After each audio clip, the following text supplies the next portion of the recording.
Hi guys, welcome back to the channel. I'm so happy that you decided to join me today for this very exciting DIY project that we're going to be undertaking today. This is the Decor and Lifestyle Center.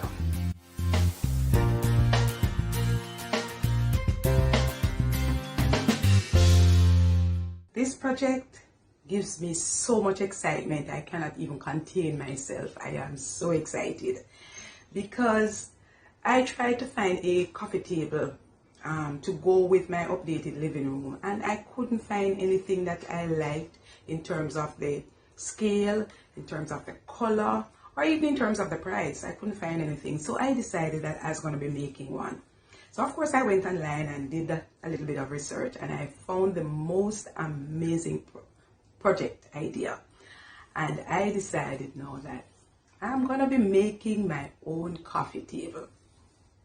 So I want to take you along, right? And I'm sure that at the end of the day, you will be able to find something inspiring in this project that you can also use in your home. This coffee table project just involves, I think, maybe about 3 basic items. So it's a tire, it's rope, it's your glue gun, and I used No More Nails glue to glue the rope onto the tire.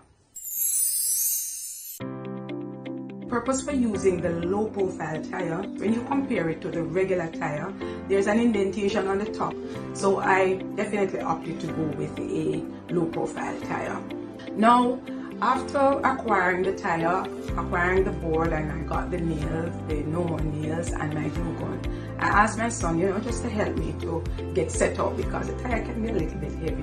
One of the challenges that I had a little bit, was the working out the circumference of the table. And we never pay much attention as to the math thing, so that was a little bit challenging, but I got over that because I'm able to make a pattern just by looking at something. After doing that, then I used 4 screws to screw the board onto the tire and started to apply the glue that will be used to affix the rope. And all you need to do after that is to just rope around the shape of the tire until you're done, all the way around. Pay special attention though to ensure that when you're doing the roping, you keep it very close. That was one of the mistakes that I made. We tried to have it close, but there are a few gaps in there and we had to go in and re-glue that. So you rope right around, and then when you get to the bottom, you flip it upside down and you screw the legs on. So let me talk about the legs a little bit. So I went to the cabinet maker and I asked, went with my measurement, didn't have any design idea in my head yet, and I went there and he showed me a couple and I had to choose the one that I liked. And then I got a shoe polish to put some stain on the leg because I didn't like the color when I got it from the cabinet maker. It looked a little white and that wasn't working for me. So I just used some shoe polish to put a stain on the leg, and in my estimation, that complemented the color of the rope nicely.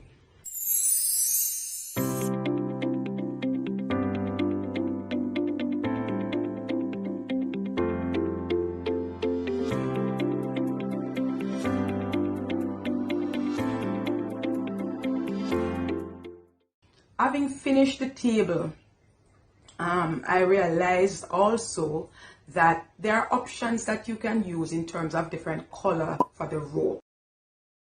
Because I found another supplier who had a really, to be honest with you, I didn't get the size, but it's a big roll, and that one cost $5,000. So if you're thinking of doing like multiple pieces, that could be an option for you. I will link the supplier in the description for that particular rope. The one that I used to do the table though, I got that from Super Value Home Center. I got the No More Nails from them as well. And the rope there, the one from Super Value Home Center, cost $2,500. I had to use 4 rolls. So we're looking at roughly about $10,000 for that. But considering what coffee tables are being sold for, that's a steal at the end of the day. And the love that you get from the piece when you're done doing it because you put in the work is what is particularly exciting to me. I got really excited about that because I did it myself and I'm happy with the results. So I hope that you will get inspired to just try this one. It's not as hard as you think it is, actually.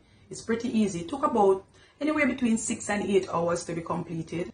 Now, the win-win for this particular project is that we're also taking tires out of the landfill. So if you're able to upcycle and create a piece that will sit in your house for a number of years, you can pass that on. I mean, it is definitely a win-win. I hope that you have found something in here that will inspire you, that will motivate you, and then try this one out and let me know. So thank you again, and remember to like, share, and subscribe if you found anything in here that is useful. Also, remember to turn on your post notification so you won't miss when I upload a video. Thank you so much, and I really enjoyed this project, and I hope you did too.